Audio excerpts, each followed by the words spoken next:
జై శ్రీ గణేష్. మీకు తెలుసా, అన్ని ఫెస్టివల్స్ లాగానే గణేష్ చతుర్థి కూడా ప్రైవేట్గా ఇంట్లోనే జరుపుకునేవారు. ఓన్లీ మహారాష్ట్రలో ఛత్రపతి శివాజీ మహారాజ్ మన హిందూస్ యూనిటీ కోసం ఈ ఫెస్టివల్ పబ్లిక్గా జరుపుకునే ట్రెడిషన్ని తీసుకొచ్చారు. But it declined after British came. మనం ఇప్పుడు నేషన్ వైడ్ పబ్లిక్గా జరుపుకుంటున్న Ganesh Chaturthi 132 years back start అయింది ఇన్ 1893. అది బ్రిటిష్ మనల్ని పాలిస్తున్న టైం. మాస్ గ్యాదరింగ్స్ జరిగితే ఎక్కడ ఫ్రీడమ్ స్పిరిట్ పెరుగుతుందని భయంతో బ్యాన్ చేసిన time. But there is this man, a legend, Bal Gangadhar Tilak. Chhatrapati Shivaji Maharaj విజన్కి తిరిగి ప్రాణం పోశాడు. ఫెస్టివల్ అనే డిస్కైజ్లో అన్ని కులాల వారిని ఏకం చేసి ఫ్రీడమ్ అన్న రెవల్యూషన్ అందరి రక్తంలోకి చేరేలా చేశాడు. బ్లడీ బ్రూట్ బ్రిటిషర్స్ కొన్ని వందల సంవత్సరాలు సంఖ్యలు కట్టి పాలిస్తున్న మన మహాదేశం తన సంఖ్యలు తెంచుకోవడానికి హెల్ప్ అయ్యింది ఫెస్టివల్. అంత శ్రేష్టమైన చరిత్ర గలది గణేష్ చతుర్థి.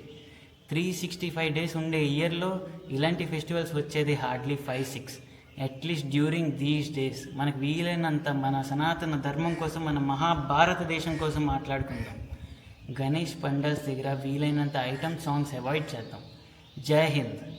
గౌరీ పుత్రాయ నమః.